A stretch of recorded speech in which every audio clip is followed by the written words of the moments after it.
Who let this filthy black woman in here? You are dirtying my mat.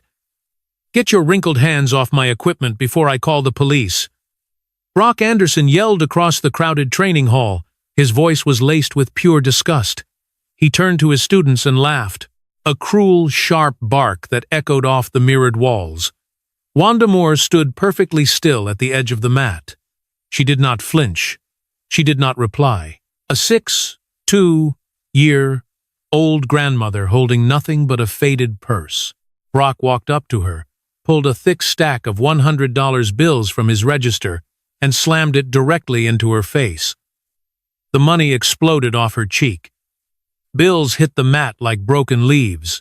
"Hit me, old lady," Brock sneered. "Pick up that cash and try to hit me." Wanda slowly set her purse down. Her left foot slid back. Her hands came up, open, loose, calm. Behind Brock, his chief trainer went pale. He recognized the stance. "Stop, Brock, stop!" the trainer screamed. "Too late!" Before we reveal the terrifying truth behind that stance, make sure you do not miss a single second of this incredible journey. Drop a comment below with your city and state so we know where you are watching from, and hit that subscribe button to join our storytelling family. Garrison Heights sits exactly 6 miles south of downtown Charlotte, North Carolina.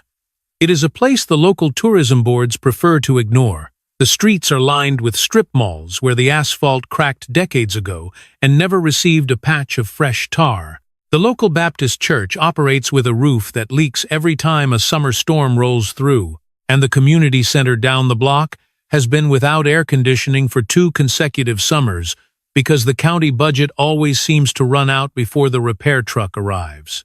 This is the neighborhood where Wanda Moore has lived for more than 40 years. If you saw her walking down the sidewalk, you would not look twice. Nobody does.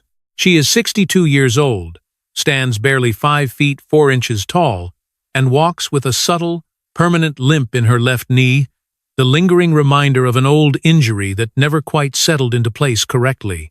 She wears her reading glasses on a thin silver chain around her neck, and she keeps her gray hair pulled back into a tight, neat bun that sits perfectly on the back of her head. Every Sunday morning, without fail, she carries a warm, sweet potato pie into the church basement for the congregation. Every single weekday afternoon, she walks her grandson to the public bus stop, quietly ignoring his teenage complaints that he is far too old to have his grandmother holding his hand near the crosswalk. For 23 years, Wanda Moore has been a ghost in her own town. She has moved through the background of life completely unnoticed, and that is exactly the way she wanted it. But 23 years ago, before the limp, before the gray hair, and before the quiet life in Garrison Heights, Wanda Moore was someone else entirely. In the late 1980s, the international martial arts circuit knew her by a different name, the Phantom. She was a 5-time national karate champion, a 3-time Pan American gold medalist, and she had earned her 3rd-degree black belt in Shotokan karate by the age of 26, a feat that left seasoned masters in Japan completely speechless. In the winter of 1989, Sports Illustrated featured her in a massive 2-page spread. The black and white photograph showed her mid-strike, frozen in a display of absolute precision. The headline above the article read, "The woman who fights like smoke. You see her, then you don't." Then, in the spring of 2003, she vanished from the sport.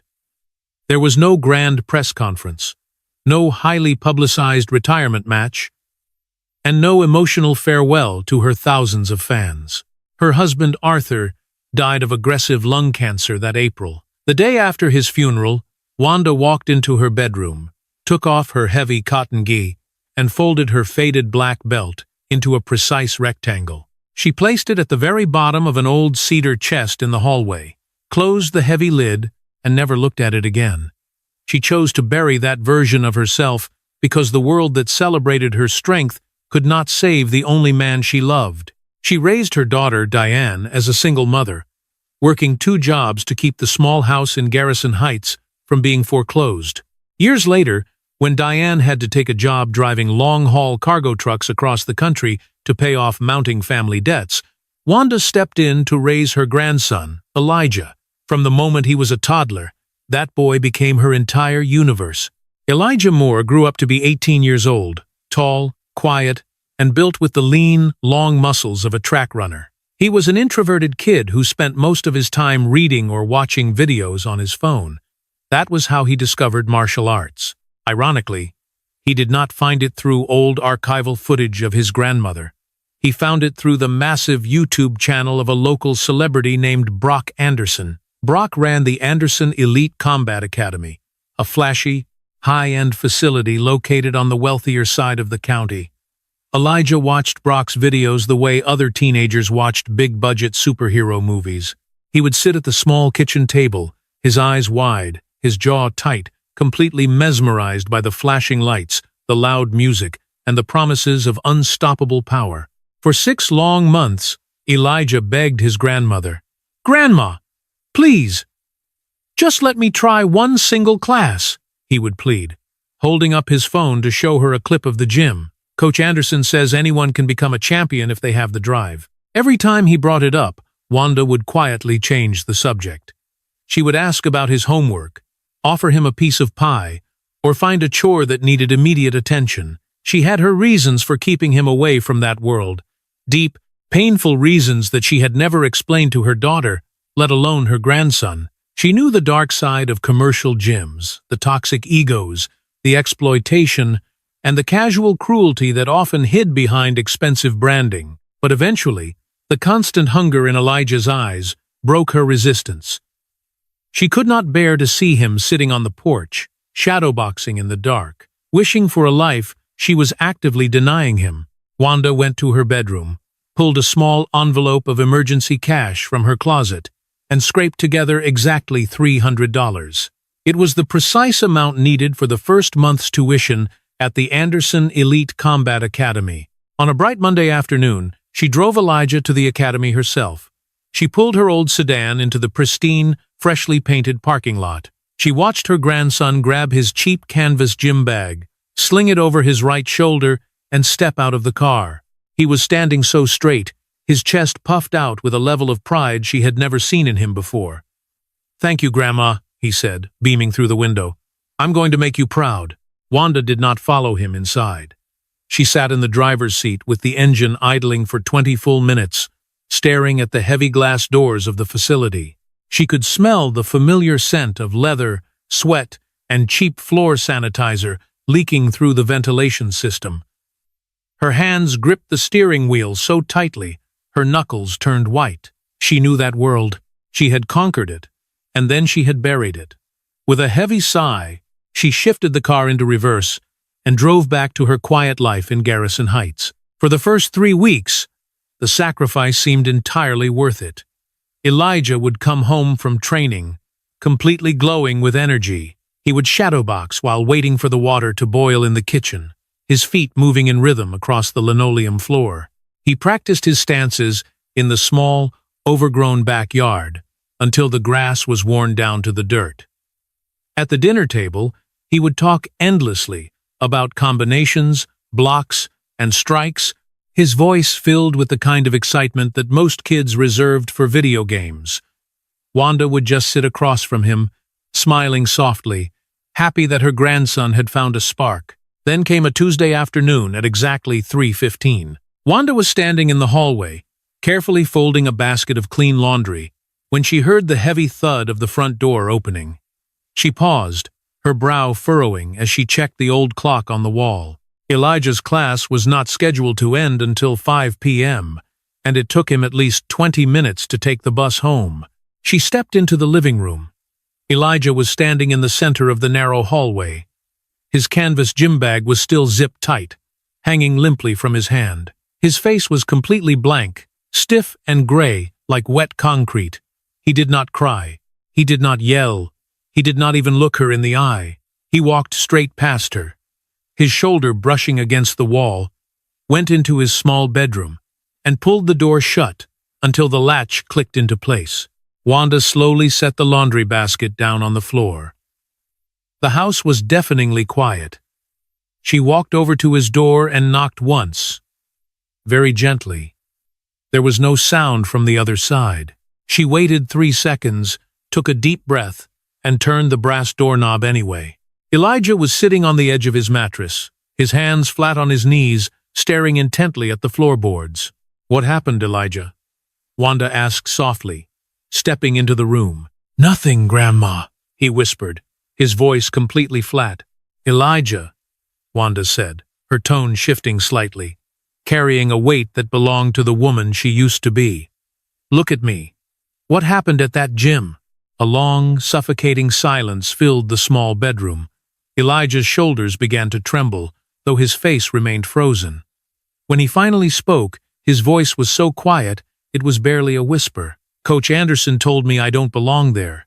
He said it in front of the entire class. Grandma. He stopped the drill, gathered everyone around, and told me to get my cheap stuff and get out of his sight." Wanda's hands went completely still at her sides. They were not shaking. They were completely, terrifyingly motionless.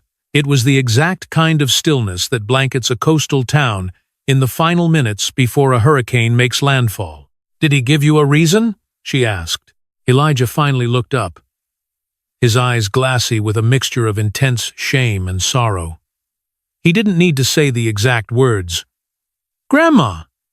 You know why. Look at where we live. Look at what I look like compared to everyone else in that room. You knew this would happen, didn't you? That's why you didn't want me to go." Wanda did not answer right away. She sat down on the creaking edge of his mattress and placed her hand flat on his back. She stayed there for a long time, listening to the sound of her grandson's ragged breathing. She knew the pain he was feeling, the sharp, stinging realization that the world will sometimes hate you before you even open your mouth to speak. Then she stood up. She did not say a word as she walked out of his bedroom, marched down the short hallway, and reached into the closet to grab her faded leather purse. Elijah rushed out of his room, his face suddenly panicked. "Grandma? Where are you going?" Wanda pulled the purse strap over her shoulder. "I'm going to get the explanation you are owed," she said, her voice dropping into a register that made the hair on Elijah's arms stand up. "Grandma, please don't go there," Elijah begged, reaching out to stop her. "He's dangerous. He's a fighter." But Wanda Moore was already turning the lock on the front door. She stepped out onto the porch, the heavy wood slamming shut behind her, and somewhere across town, inside a state-of-the-art facility that smelled of expensive leather and unchecked ego, Brock Anderson was about to realize that his massive online following could not save him from the mistake he had just made. What would happen when an arrogant predator met a sleeping legend? Wanda Moore pushed open the heavy glass entrance doors of the Anderson Elite Combat Academy at exactly 4:47 p.m. on that same Tuesday afternoon. The interior of the gym was precisely what she had envisioned. Pristine mirrored walls stretched from the floor to the ceiling, reflecting rows of heavy leather punching bags hanging from steel beams. In the absolute center of the facility sat an elevated competition ring, bounded by thick, gleaming red ropes. The air carried a thick, stifling mixture of sweat, expensive leather equipment, and a sharp chemical undertone. Likely, the heavy disinfectant spray the staff used on the mats to give the illusion of absolute cleanliness. 14 students were currently mid-drill, moving back and forth across the floor. Every single one of them was white. Brock Anderson stood in the center of the elevated ring, shirtless, slowly wrapping his hands in thick black cotton tape. He caught her reflection in the mirrored wall before he ever turned his head to look at her face. He saw an elderly black woman, 62 years old, with gray hair, walking onto his training floor with a steady, unbothered stride, as if she had a scheduled appointment. He did not even bother to turn around completely. "Hey, you lost? The exit door is right behind you," he called out carelessly. Wanda stopped precisely at the edge of the blue canvas mat. She did not step on it yet. She adjusted the worn strap of her leather purse higher on her shoulder and spoke with absolute clarity, her voice cutting through the thudding music of the gym. "I am looking for the owner. My grandson was a registered student here. His name is Elijah Moore." Now, Brock turned around slowly, resting his wrapped hands on his hips. He looked her up and down with a slow, demeaning gaze, the way a wealthy man inspects a piece of wet mud stuck to the bottom of his shoe. "Elijah," he said, pronouncing the name slowly, as if it tasted bad in his mouth. "Yeah, I remember the kid. Tall kid. Couldn't throw a proper jab to save his life. He's gone.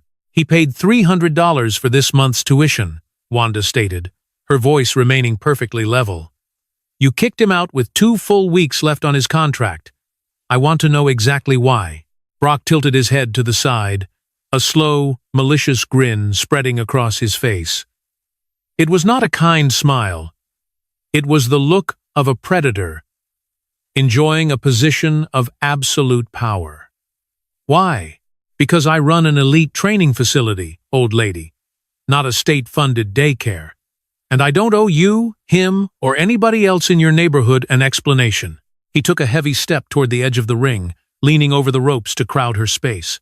"Especially not some old black woman who walks into my private business like she owns the place." 2 students near the heavy bags stopped hitting their targets. They lowered their gloves and watched the interaction. The entire gym began to quiet down. Wanda did not move a single inch. She did not blink. "Give me one reason," she said, her voice dropping into a dangerous, quiet rhythm. "One real, professional reason you kicked that boy out." Brock stared at her for a long, silent moment, his grin hardening.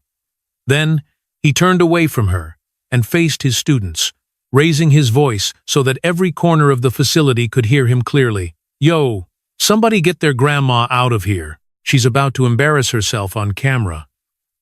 The laughter from the students came fast and loud, echoing off the glass walls. But Wanda Moore stood like a stone statue. Brock Anderson had been waiting for a moment exactly like this. Not consciously, perhaps, but deep within the calculated part of his brain that understood online metrics, viral algorithms, and social media engagement. He knew that an elderly black woman standing in the middle of his gym, refusing to back down and demanding an explanation, was not a disruption, it was content. It was pure internet gold. He snapped his fingers sharply at a young student standing near the front desk. "Kyle, grab my phone from the office. Bring the ring light, too." Kyle hesitated for a fraction of a second, looking between Brock and the silent grandmother. "Coach, you sure about this? Maybe we should just—" "Did I stutter, Kyle?" Brock interrupted, his voice dropping into a harsh growl. "Get the phone and the ring light. Now." Within 30 seconds, a high-end smartphone was mounted onto a tall tripod, its bright circular ring light blinking to life. Brock positioned himself deliberately between Wanda and the camera lens, making absolutely sure that the framing caught every line of her weathered face and her cheap clothing. "All right, everybody."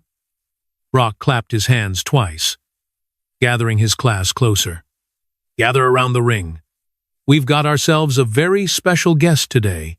Grandma here wants to know why I kicked her little grandson out of my academy." The students formed a tight half-circle behind their instructor. Some crossed their arms arrogantly. Some grinned widely for the camera. A few exchanged knowing glances, and one student near the back pulled out his own device to start recording a second angle. Brock turned back to face Wanda, his voice shifting dramatically. It was louder now, theatrical, performed playing directly to the recording lens. "You want to know why he can't train here, Grandma? Fine. I'll tell you exactly why in front of the whole world. Because your grandson had absolutely no business stepping foot inside an elite facility. He was slow. He was sloppy. He flinched like a coward every single time someone raised a fist during sparring. He couldn't keep up with my absolute beginners. He leaned in incredibly close enough that Wanda could smell the artificial berry scent of the protein shake on his breath. Honestly, I was doing the kid a favor. Some people just aren't built for this kind of lifestyle. It's in the blood, sweetheart. You understand what I'm saying? It's pure genetics." A cruel ripple of laughter moved through the gathered crowd of students. Wanda's voice came out steady, low, and terrifyingly calm. "His instructor at school said he had natural talent," she stated, her eyes locked onto Brock's. "He practiced every single night in our backyard. Rain or shine, he was out there practicing. Brock repeated her words slowly, nodding mockingly, performing an expression of exaggerated disbelief for the camera. That's adorable. Truly. But this isn't a broken-down backyard, sweetheart. This is a professional, elite training facility. And professional means high standards. He pointed a rapt finger at the massive vinyl banner hanging proudly above the ring. It read, Anderson Elite Combat Academy, established 2018. Elite. You see that word up there? That means not just anybody gets to walk through my door. We don't do charity cases. He paid the exact same tuition fee as everyone else standing in this room, Wanda countered quietly. And you gave him absolutely nothing in return. Brock's jaw flexed violently. He did not like the tone of her voice. He did not like being corrected or questioned in his own kingdom, in front of his loyal disciples, and certainly not by an elderly black woman from Garrison Heights.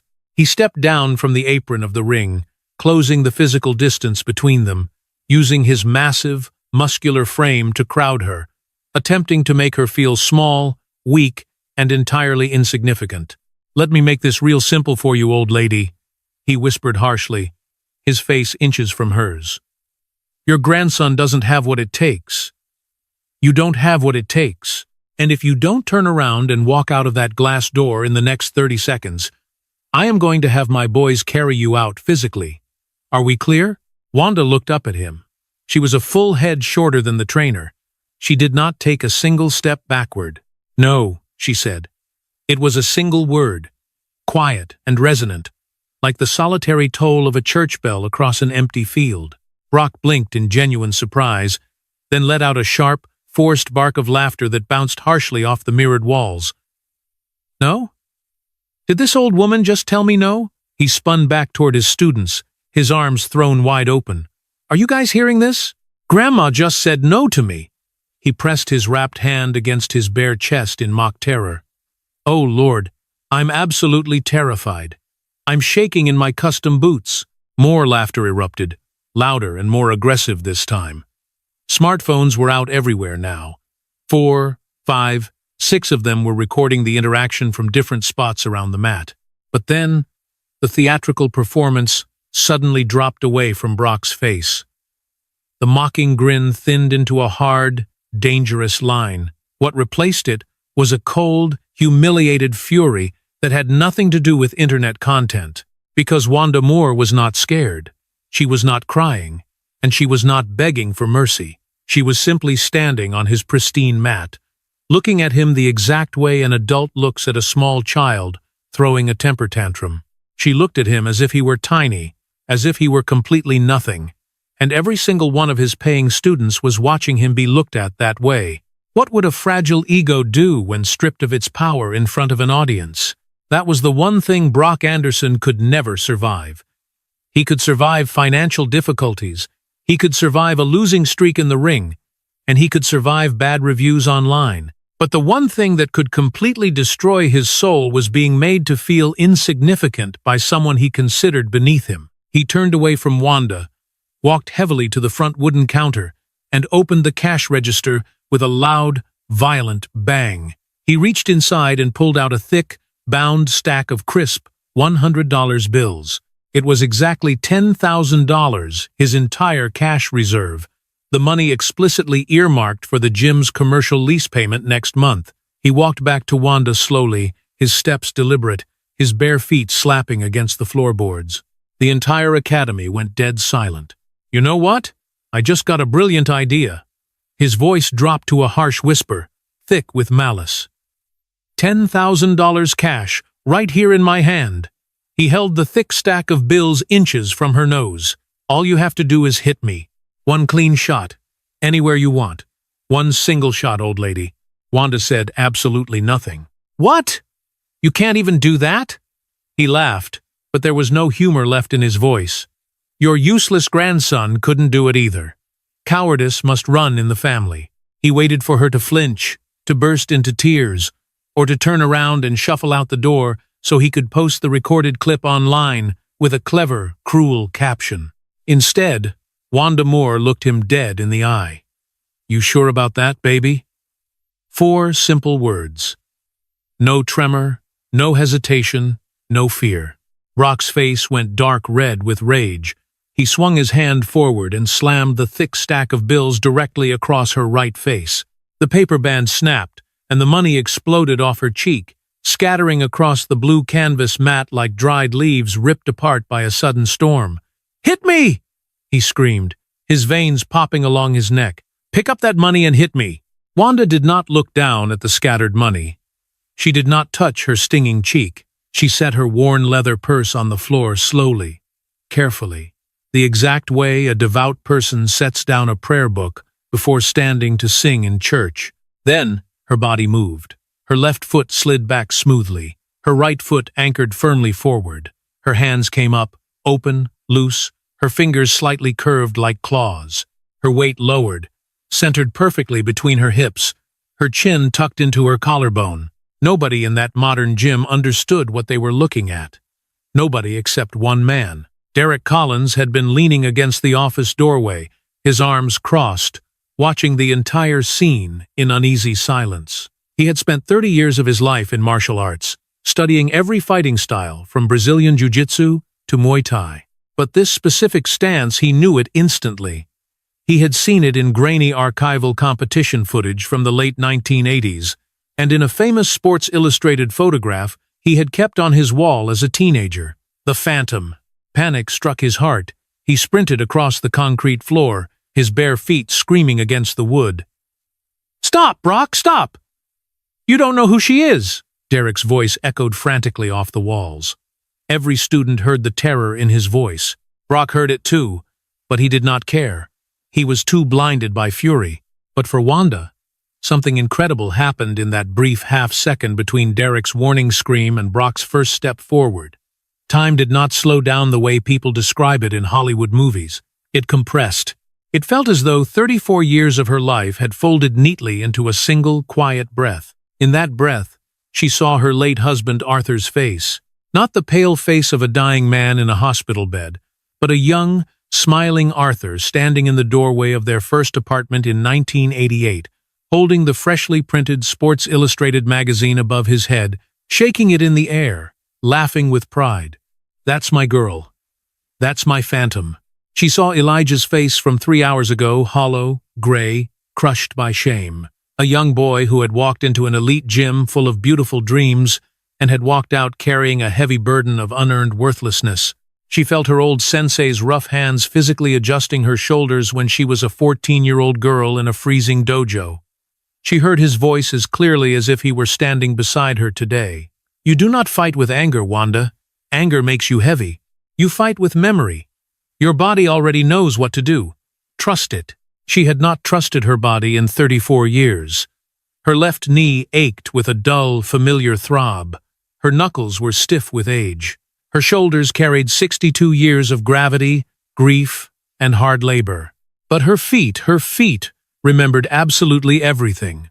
Left foot back, right foot forward, weight low, hands open, breath steady. She was not just a grandmother anymore. She was the protector of her bloodline. Brock charged. He came in fast, stepping forward with his heavy frame and throwing a massive right cross with full knockout power. It was the kind of punch designed to end a professional match instantly. He expected it to land clean against her jaw. It didn't. Wanda shifted her body weight exactly half an inch to the left, no more, and Brock's massive fist sailed past her right ear so closely she could feel the hot wind off his knuckles. His forward momentum carried him off balance for just a fraction of a second. A fraction was all she needed. Her left hand caught his rushing wrist. She didn't grab it roughly. She guided it, using his own speed against him. She redirected his powerful arm downward in a tight, circular motion, while her right palm struck directly upward into the back of his exposed elbow joint. A basic Shotokan redirect, textbook clean, executed with flawless mechanical precision. Brock stumbled forward 3 heavy steps, completely losing his balance, and almost fell face first onto the canvas, barely catching himself on the thick red ropes of the competition ring. The gym went completely, terrifyingly quiet. It wasn't the kind of quiet that follows a bad joke. It was the heavy, suffocating silence that follows a catastrophic car crash. The kind of moment where everyone stops breathing at the exact same time because their human brains cannot process what their eyes just witnessed. A 62-year-old grandmother had just made a professional fighter miss completely by a hair and sent him stumbling helplessly across his own mats. Brock turned around slowly. His face was a twisted mask of utter confusion and boiling fury. It was the expression of an arrogant man who had just tripped in public and desperately needed to believe that someone had pushed him. "Lucky," he muttered, his voice shaking as he spat on the floor. He rolled his neck, bouncing on his toes, to regain his dignity. "That was pure luck, old lady." Wanda said absolutely nothing. She had not shifted from her stance. Her feet remained planted, her hands open, her breathing slow and perfectly rhythmic. What happens when a bully realizes his strength means nothing against true mastery? Brock Anderson came at her again, much faster this time. He threw a sharp left jab followed immediately by a low, powerful roundhouse kick aimed directly at her left thigh. It was a textbook kickboxing combination, the exact sequence he used to drop inexperienced amateurs during televised sparring sessions. Wanda did not bother to block the jab. Instead, she slipped it, her chin tilting back just enough to let the glove pass her nose. Then, she did something that made Derek Collins grab the wooden door frame with both hands in absolute terror. She stepped directly into the oncoming kick, not away from it. Her front foot advanced at a precise 45-degree angle, closing the physical distance before his shin could build its full, devastating kinetic power. The kick caught her hip instead of her lower thigh, reducing the impact by half. It was manageable. In the exact same fluid motion, her right hand shot forward in a lightning-fast palm strike that connected squarely with Brock's solar plexus. The sound that followed was distinct and terrifying. It was not a wet slap or a dull thud. It was a deep, compressed pop, like a heavy sandbag being dropped from a great height onto solid concrete. Brock's lungs emptied instantly. His eyes went wide with shock, his mouth opening as he gasped for air that would not come. Before he could recover his balance, Wanda's left hand gripped his exposed right shoulder tightly. Her hip turned inward, and with a motion so smooth it looked choreographed, she executed a flawless hip throw. It was ogoshi in traditional judo, koshinage in Shotokan karate. She lifted Brock Anderson completely off his feet and deposited him flat on his back onto the canvas mat. The massive physical impact rattled the plastic water bottles on the counter 20 feet away. For 3 full seconds, nobody in that gym made a single sound. Not one student moved, and not one recording phone beeped. The only noise in the entire facility was the ragged, wet wheezing of Brock on his back, staring blankly at the acoustic ceiling tiles, trying to remember how to breathe. Then, a student near the ring whispered, "Oh my God," and the gym completely exploded into chaos. Students scrambled backward in panic. 2 of them dropped their expensive smartphones onto the floorboards. Brock rolled over onto his side, his face turning a deep, sickly purple as sweat dripped off his chin. "You?" He pointed a shaking finger at Wanda, his voice cracking with humiliation. "You think you're something? You think this means anything?" He charged a 3rd time, completely abandoning all technique, form, and discipline. It was pure, unadulterated rage. His arms were thrown wide, his head tucked down like a wild animal trying to tackle a tree trunk. Wanda simply sidestepped, one precise step to the right. As Brock's blind momentum carried him helplessly past her, she delivered a single, sharp, ridge-hand strike to the side of his neck. She hit the vagus nerve, a vulnerable physiological target that every traditional Shotokan practitioner learns in their very first year of training. Brock's legs buckled instantly. He dropped heavily to both knees, then fell forward onto his palms. He stayed there on all fours, gasping for air, physically unable to stand back up. Wanda stepped back 2 paces, lowered her hands calmly to her sides, and then she bowed deeply and respectfully toward her fallen opponent. It was the bow her sensei had taught her 48 years ago, eyes forward, spine perfectly straight. The bow that clearly said, "This is over." She picked up her worn leather purse, walked out of the glass doors without saying another word, drove home, and quietly made Elijah his dinner. But by midnight, the world outside her quiet kitchen had dissolved into madness. Within 30 minutes of her departure, 6 different angles of the encounter had been uploaded to the internet by the very students who had filmed it to mock her. By Wednesday morning, the clips had been stitched together, soundtracked, and reposted across every major social media platform. The hashtag appeared first on a local Charlotte community board, number Grandma Stance. By afternoon, it was trending nationwide, with over 8 million views. Major sports networks ran the footage side by side, with archival clips of Wanda from the 1,989 Pan American Games. The internet celebrated her as a hero. Elijah found out the next morning on his phone, staring at his grandmother in absolute awe. He sat across from her at the breakfast table, really looking at her for the very first time in his life. But the viral celebration lasted less than 24 hours. At exactly 9:14 a.m., a sharp knock sounded on Wanda's front door.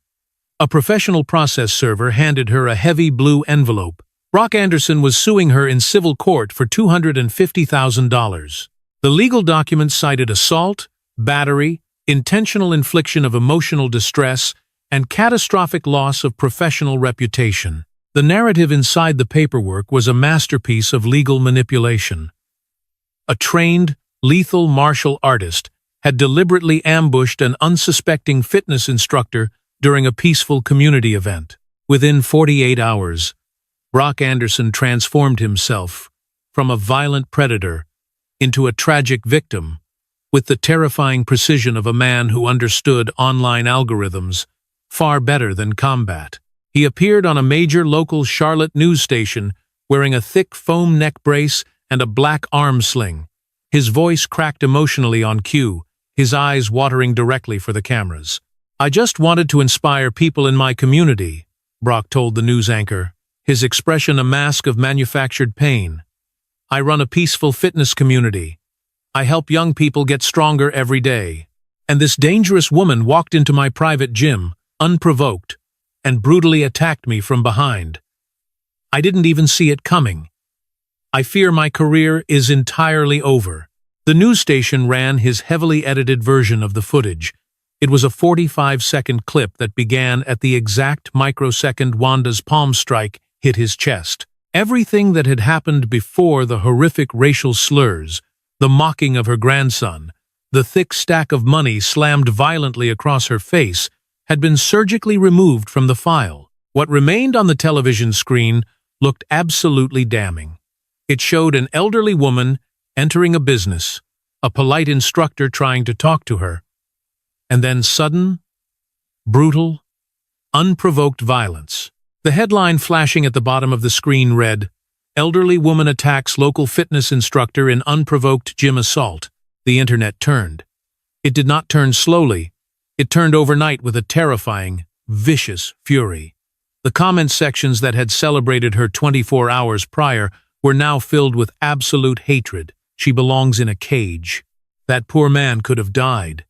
She's a trained killer." The real-world consequences hit the Moore family instantly. Wanda's neighborhood Baptist church received 11 highly threatening phone calls in less than 2 days. A local vandal spray-painted the words, "Times violent thug," times in massive black letters across the community center wall. A terrified parent at Elijah's high school filed an official complaint with the administration, demanding that Elijah be monitored constantly because his grandmother was clearly a public safety threat. Elijah came home from school that afternoon and did not say a single word. He went straight into his bedroom and locked the door. The boy who had looked at his grandmother with pure awe 2 mornings ago could no longer look her in the eye at all. He was not ashamed of her. He was deeply ashamed of what a cruel, dishonest world was doing to her because she had tried to protect him. And on the wealthy side of town, Brock Anderson's empire was thriving like never before. How far can a lie travel before the truth even has a chance to put on its boots? Brock Anderson was riding a massive wave of public sympathy and strategic outrage. His social media subscriber count jumped from 400,000 to a staggering 1.2 million in less than 6 days. The major national supplement brand that had quietly ghosted him months ago rushed back with a massive 6-figure endorsement offer. 2 high-profile personal injury law firms reached out publicly, volunteering to represent him in court completely free of charge to fight for justice. A GoFundMe campaign titled Times Justice for Brock, Victim of Gym Attack Times raised $89,000 in its very first week. To keep the momentum going, Brock posted a brand new video update from a wheelchair, one that he had rented from a medical supply store down the street, not one prescribed by any doctor. He wore the foam neck brace, kept his arm locked in the sling, and used a trembling, weak voice while staring directly into the camera lens. "I built that academy from absolute nothing with my own 2 hands," he said, dramatically wiping his eyes with a clean tissue he didn't actually need. "I gave everything I had to this community, and one violent woman took it all away from me in 10 seconds. He paused, letting a long, heavy silence sit on the recording to maximize the drama. "If you're over 60 years old, and you suddenly feel like brutally attacking innocent people, maybe you should try a nursing home instead of my training facility." The video racked up 20 million views in less than 24 hours. Brock pinned the top comment himself, written by an anonymous account. "Grandma belongs in a heavy iron cage, not a martial arts gym." Wanda Moore, meanwhile, was completely drowning in reality. She could not afford a high-priced defense lawyer. She had exactly $4,000 in life savings, and her fixed monthly retirement income barely covered her basic utilities and groceries.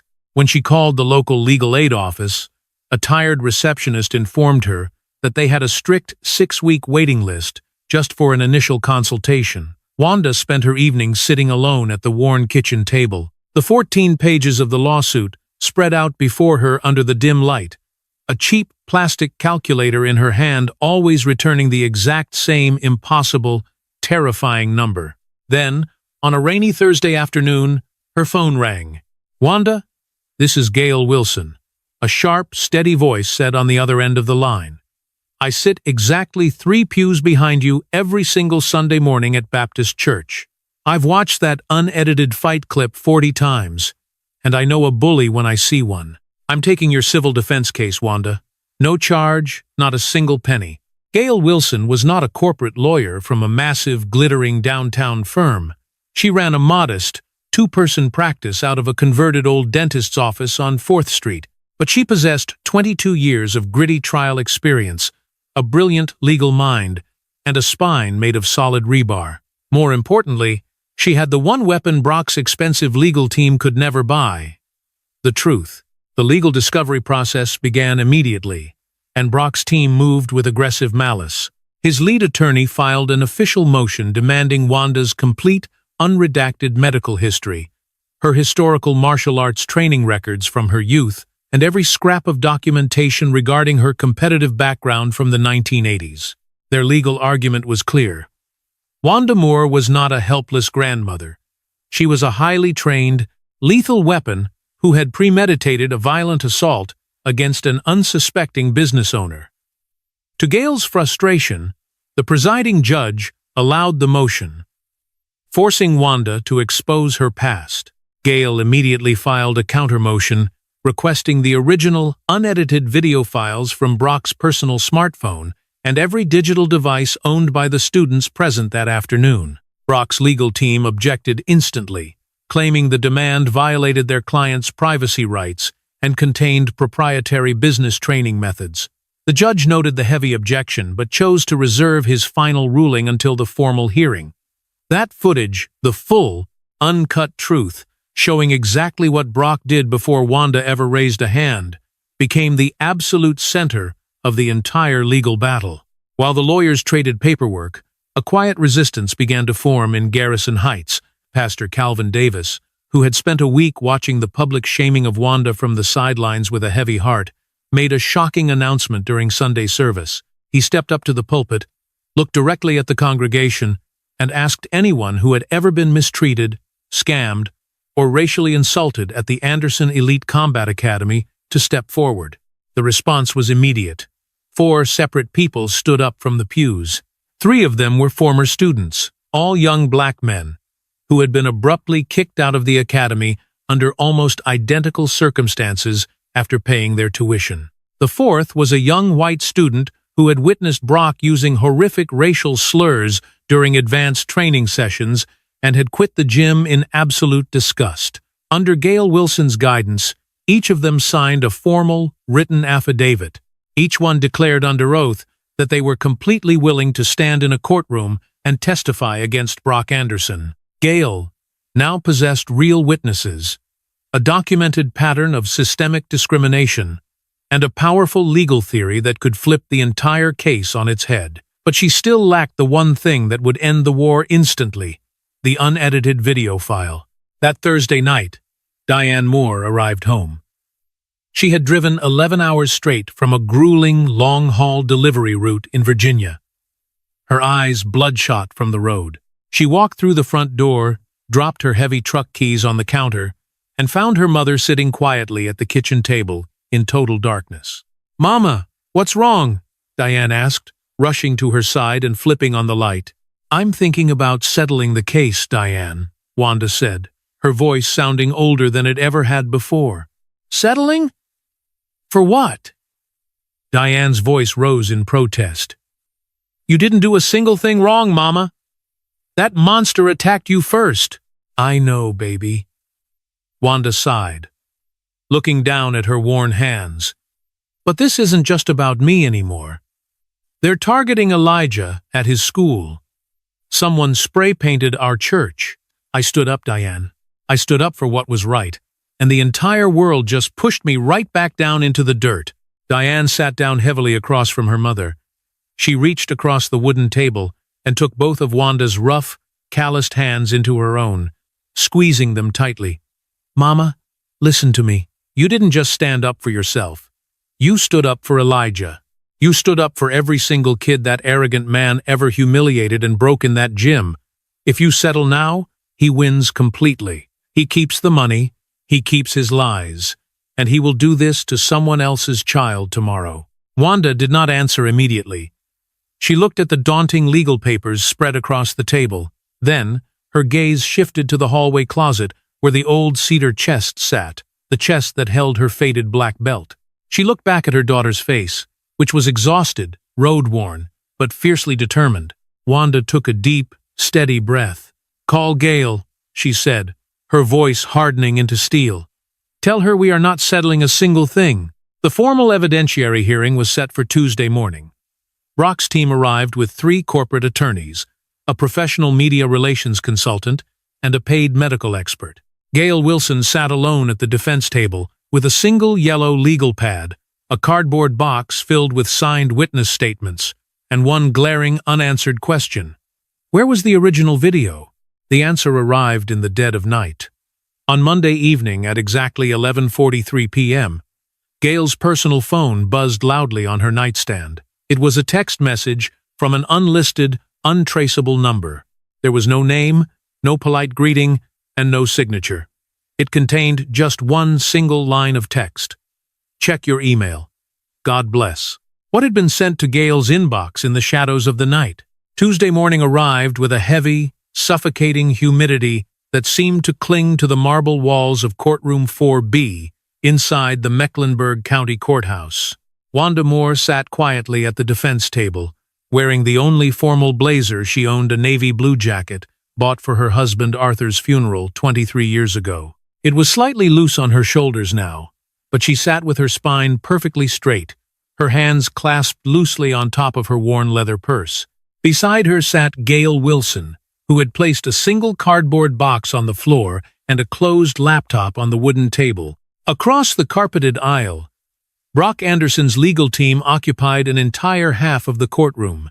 3 high-priced defense attorneys in matching tailored charcoal suits sat shoulder to shoulder, adjusting their gold cufflinks and organizing stacks of thick, leather-bound folders. Behind them, a paid media consultant typed rapidly on a sleek tablet, while a medical expert in a white lab coat reviewed a series of printed anatomical charts.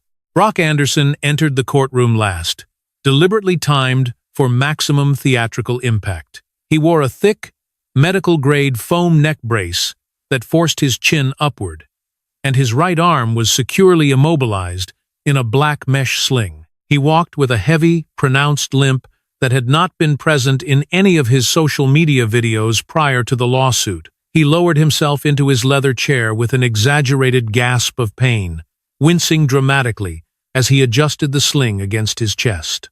In the back of the gallery, two local women pressed their hands to their mouths in visible sympathy. The presiding judge, an experienced man named Judge Thomas Vance, adjusted his glasses and called the hearing to order. Brock's lead attorney, a polished, aggressive man named Craig Sullivan, stood up immediately to deliver his 15-minute opening presentation. He walked confidently to the center of the room, projecting a booming voice that commanded absolute attention. Sullivan began by projecting large, high-resolution photographs onto the courtroom's digital screens. They showed close-up shots of Brock's chest and ribs, covered in dark purple bruising. He handed the judge an official letter from a private medical clinic, citing severe cervical strain, soft tissue damage, and a potential concussion. Finally, he displayed a digital timeline showing Wanda Moore entering the academy premises at 4:47 p.m. "This woman," Sullivan said, turning his body to point a finger directly at Wanda without ever actually making eye contact with her, "is not a helpless grandmother from Garrison Heights. She is a former 5-time national martial arts champion, a 3-time Pan American gold medalist, and a lethal 3rd-degree black belt in Shotokan karate. She walked into my client's private place of business, completely uninvited, carrying hostile intent in her heart. She executed a premeditated, highly calculated, and devastating physical assault against an unsuspecting fitness instructor who was simply trying to run his small business." The courtroom was dead silent as Sullivan sat down, looking immensely satisfied with his performance. "The plaintiff may call his first witness," Judge Vance announced. Sullivan stood again. "The plaintiff calls Brock Anderson to the stand." Brock rose from his chair with a slow, agonizing effort, leaning heavily on the wooden table before limping toward the witness box. He took the oath, his voice trembling slightly as he swore to tell the truth. For the next 20 minutes, under Sullivan's gentle questioning, Brock delivered a masterpiece of manufactured tragedy. "She was aggressive from the exact moment she pushed open my glass door," Brock whispered, his voice cracking perfectly on cue as he looked toward the judge. I could see the anger in her eyes. "I am a professional trainer, Your Honor. My life is dedicated to helping people get stronger, so I immediately tried to de-escalate the situation. I even offered her a large sum of cash as a light-hearted, generous gesture to calm her down and resolve her financial complaints. I just wanted her to be happy." Brock paused, wiping his eyes with a tissue. "And then, she hit me. There was no warning. There was no professional reason. She just brutally attacked me in front of my own students." Sullivan smiled. "Thank you, Mr. Anderson. Your witness, Miss Wilson." Gail Wilson stood up slowly, calmly buttoning her navy jacket. She did not rush to the podium. Instead, she stood at her table and let a long, heavy silence hold in the room for 5 full seconds, staring directly at Brock until he looked away. "Mr. Anderson," Gail began, her voice steady and echoing clearly off the wood-paneled walls, "you testified just now that you are a peaceful fitness instructor who always seeks to de-escalate conflict. Is that correct?" "Yes, ma'am," Brock whispered weakly. "And the money you held in her face that was simply a light-hearted gesture?" "Yes, ma'am." To diffuse the tension, Gail reached down, opened her laptop, and connected a black cable to the courtroom's media system. "Your Honor, I would like to present Exhibit A through Exhibit AK into evidence. These are 37 individual video files captured from the plaintiff's own public YouTube channel, spanning the last 3 years of his professional operations." Sullivan jumped to his feet instantly. "Objection, Your Honor. The plaintiff's historic marketing videos are completely irrelevant to the specific physical altercation that occurred on Tuesday afternoon." Judge Vance leaned forward, looking over his glasses at Gail. "Where are you going with this, Miss Wilson, the plaintiff has testified that he has a peaceful, nonviolent character and a history of de-escalating tension. Your Honor, Gale stated, with absolute precision. These exhibits directly address the credibility of that testimony. Objection overruled, Judge Vance declared. I will allow the exhibits. Gale pressed a key on her laptop. One by one, short, 3-second video clips began to flash across the courtroom screens. The first clip showed Brock Anderson deliberately blocking a terrified teenager's path at the gym entrance, puffing out his chest aggressively. The second clip showed Brock shoving a man violently in the chest during an argument over membership fees. The third showed him slapping a woman's hand away when she tried to show him a contract dispute. The fourth showed Brock cornering an elderly male delivery driver against the side of a van, screaming obscenities into his face. In every single one of the 37 clips, Brock Anderson was the person who initiated physical contact first. 37 times, Gale said quietly, her voice cutting through the stunned silence of the room. 37 different individuals. Mr. Anderson, and yet, you stand before this court today and claim to be a helpless victim of sudden violence. What would happen to Brock's perfect web of lies when the foundation began to crack? Brock Anderson's knuckles turned white as he gripped the edge of the witness stand. The color had completely drained from his face, leaving his skin looking like cold, unbaked dough. He looked down at his high-priced attorneys, but Sullivan was busy scribbling furiously on a yellow notepad, refusing to meet his client's panicked gaze. Those are heavily edited clips, Brock stammered, his weak, trembling victim voice completely vanishing, replaced by a harsh, defensive snarl. They were taken out of context for promotional purposes. Martial arts is an aggressive business, ma'am. You wouldn't understand. I see, Gale Wilson said smoothly. So when you shoved that delivery driver against his van, that was just aggressive business? Objection! Sullivan shouted, standing up. Counsel is badgering the witness. Sustained, Judge Vance said, though his eyes remained fixed on Brock with a cold, piercing intensity. Move on, Miss Wilson. Gale bowed her head slightly. The defense calls its next witness, Mr. Derek Collins. A sharp gasp echoed from the plaintiff's table. Brock snapped his head around so fast his foam neck brace made a loud, crunching sound against his collar. Derek Collins stepped through the heavy wooden doors at the back of the courtroom. He was wearing a simple, clean, ironed button-down shirt and slacks. He did not look at Brock as he walked down the center aisle, took his place in the witness box, and placed his hand on the Bible to take the oath. Mr. Collins, Gale began, walking over to stand directly in front of him. You were the chief trainer at the Anderson Elite Combat Academy on the afternoon of Tuesday, June 23rd. Is that correct? Yes, ma'am, Derek said, his voice deep and steady. Can you describe to the court exactly what happened when my client, Wanda Moore, entered the facility? Derek took a deep breath, looking straight at the judge. Wanda Moore walked in calmly. She stood at the edge of the mat and asked why her grandson had been kicked out after paying his full tuition. Coach Anderson Brock refused to give her a professional answer. He started insulting her neighborhood, her age, and her race. Did he use specific slurs, Mr. Collins? Gale asked, her voice dropping into a hard, demanding register. Yes, ma'am, Derek nodded, his jaw tightening. He called her a filthy black woman. He told her she was dirtying his mats. Then he ordered a student to set up a tripod and a ring light because he wanted to film her humiliation to get viral views for his social media channel. The courtroom fell utterly silent. One of the female gallery members who had previously shown sympathy for Brock looked down at her hands in sudden shame. And what about the $10,000 in cash, Mr. Collins? Gale pressed forward.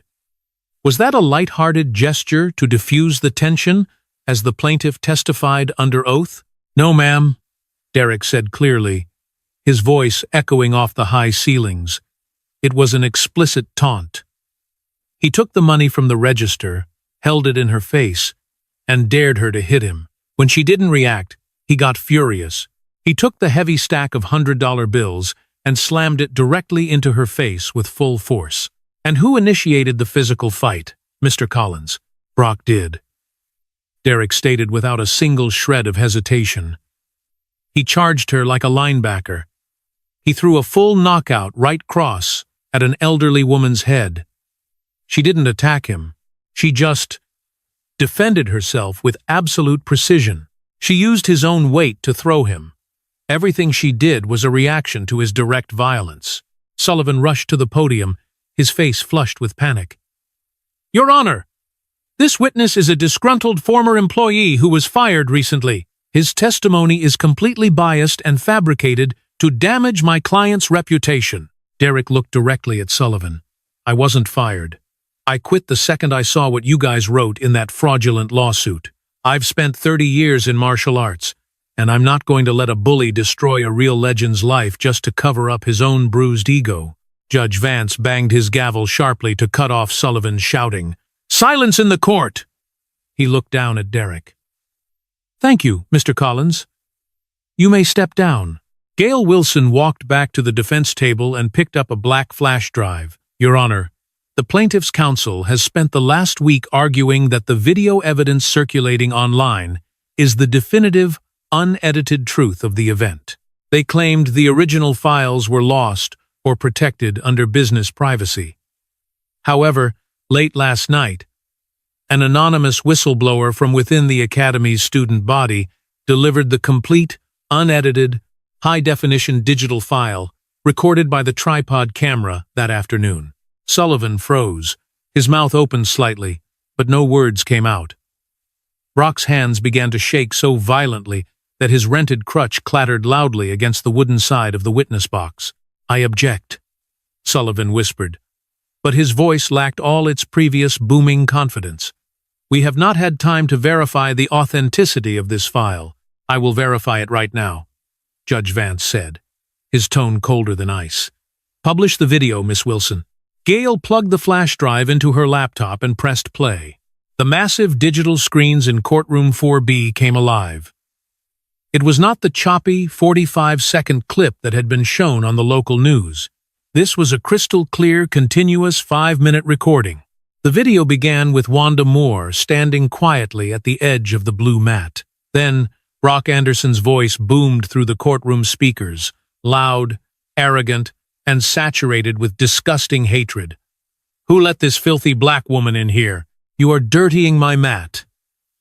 Get your wrinkled hands off my equipment before I call the police. The gallery let out a collective, sharp intake of breath. The video continued, showing Brock laughing with his students, ordering the ring light to be set up, and mocking the neighborhood of Garrison Heights. Then came the definitive moment. Brock walked up to Wanda, pulled the thick stack of bills from the register, and slammed it directly into her face with a sickening, heavy-timed smack. The cash exploded off her cheek, fluttering to the mat. On the screen, Wanda set her purse down calmly. Her left foot slid back. Her hands came up open. Then the audio captured Derek's frantic, terrified scream from the background. Stop, Brock! Stop! You don't know who she is! The video showed Brock charging, throwing the massive punch, and then, in 2 seconds of absolute textbook mastery, Wanda sidestepping, redirecting his wrist, striking his solar plexus, and lifting his massive 200-pound frame effortlessly over her hip, slamming him flat onto his back. The continuous shot showed her bowing deeply, picking up her purse, and walking out. The video went black. The entire courtroom fell into a state of absolute, suffocating paralysis. Nobody moved. Nobody spoke.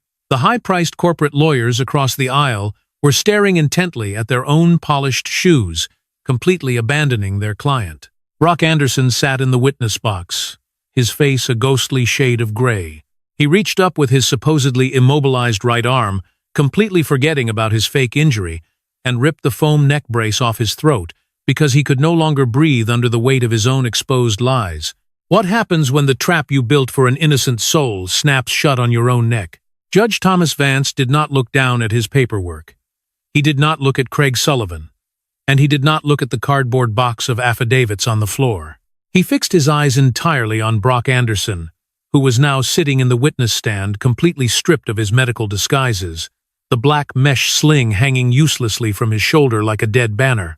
The silence in courtroom 4B was so heavy that the mechanical hum of the digital projector sounded like a roaring engine. "Mr. Anderson," Judge Vance said, his voice dropping into a register that was terrifyingly quiet, cold, and resonant.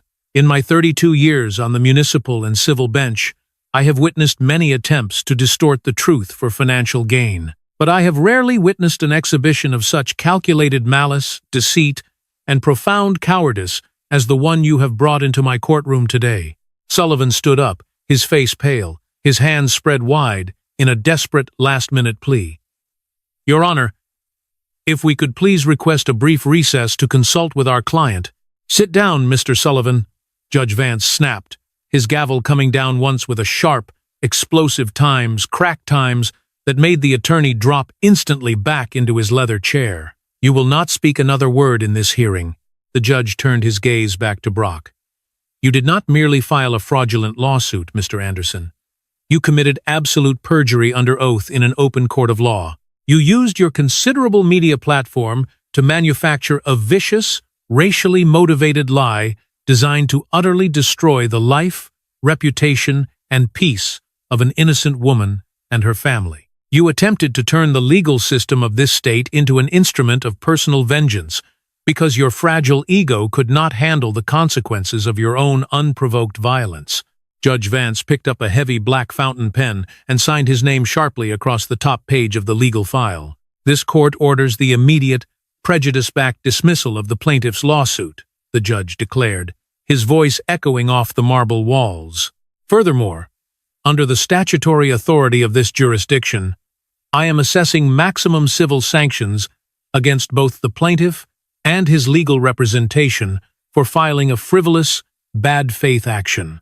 But we are not finishing there, Mr. Anderson." The judge looked over the top of his glasses toward the back of the gallery, where an assistant district attorney had been sitting quietly in the third row since the hearing began. "This court is issuing a formal, immediate referral to the district attorney's office for the criminal investigation and prosecution of Brock Anderson on charges of felony perjury, filing a false police report, and criminal harassment. Bailiff, take the plaintiff into custody immediately." Two armed county deputies stepped forward from the heavy wooden doors. Before Brock could even stand up or reach for his rented crutches, his wrists were pulled firmly behind his back, and the metallic click times of handcuffs echoed through the room. He was led down the center aisle, his head hanging low, his face a hollow mask of shock, as the heavy lock of the holding cell door clicked shut behind him. Gail Wilson closed her laptop slowly, a quiet, satisfied smile playing at the corners of her mouth. She turned to Wanda Moore, who had not moved a single muscle during the entire judicial speech. "It's over, Wanda," Gail whispered softly, reaching across the table to place a hand over her client's rough knuckles. "You won. Completely." Wanda looked down at her worn leather purse, took a deep, steady breath, and stood up. "Thank you, Gail," she said quietly. "Let's go home. I need to check on my boy." When the heavy glass doors of the courthouse pushed open, the outside world had already shifted once again. The anonymous whistleblower who had delivered the unedited video to Gail's inbox had also uploaded the entire 5-minute file directly to the internet at the exact moment the hearing began. The reversal was instantaneous and devastating. By 1 p.m., the unedited footage showing Brock's horrific slurs and his violent assault with the stack of cash had reached 15 million views. The hashtag number Grandma Stance returned, but this time it was accompanied by a secondary trending phrase, number Justice for Wanda. The national supplement brand issued a formal public statement before the sun had even reached its peak, completely severing all ties with Brock Anderson and condemning his behavior in the strongest possible terms. The GoFundMe campaign that had raised $89,000 for his defense was frozen by the platform operators for a strict violation of fraud policies, with every single dollar automatically refunded to the donors.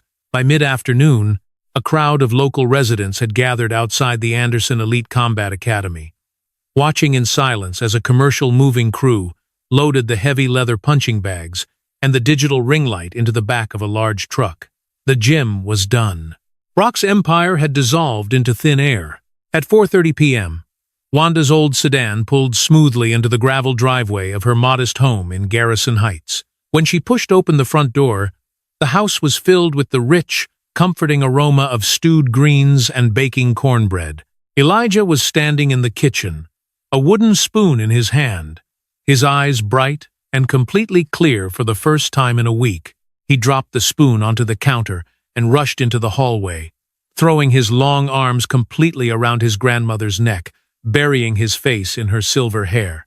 "I saw the news, Nana," Elijah whispered, his voice thick with emotion, holding her tightly as if he would never let her go. "I saw the full video. I saw what you did for me." Wanda held him back, her small, calloused hands resting firmly against his young cheeks. "I told you, baby," she said, her voice filled with a gentle, unshakable warmth. "Nobody gets to make you feel like you don't belong in this world. Your name is Moore. You carry good blood, and you carry an honest name. Don't you ever forget that." That evening, after the dinner dishes had been washed and dried, the neighborhood of Garrison Heights did something it hadn't done in years. It didn't happen because of an online algorithm or a viral trend. It happened because of a community's deep, quiet respect for a woman who had refused to let a bully break her family. One by one, the porch lights down. Gail Wilson followed, her briefcase replaced by a warm pecan pie. Then came the neighbors, the young men from the church pews, the elderly ladies from the community center, and the kids who played basketball on the asphalt courts down the block. They gathered on Wanda's small front porch and spilled out onto the green grass of her yard, their voices rising in laughter and song under the cooling summer sky. Wanda sat in her old wooden wicker chair, a clean glass of sweet tea in her hand, watching Elijah laugh with a group of teenagers near the steps. Her left knee still carried its dull, familiar ache, and her knuckles were still stiff with the reality of 62 years of living. But as she looked out over the faces of the people she loved, she knew that the weight she carried was no longer heavy. She had stood up against the storm, her feet firmly planted, her hands open, her breath slow and rhythmic. She had defended her home, her grandson, and her history, and the truth, simple and unbroken, had won the final round.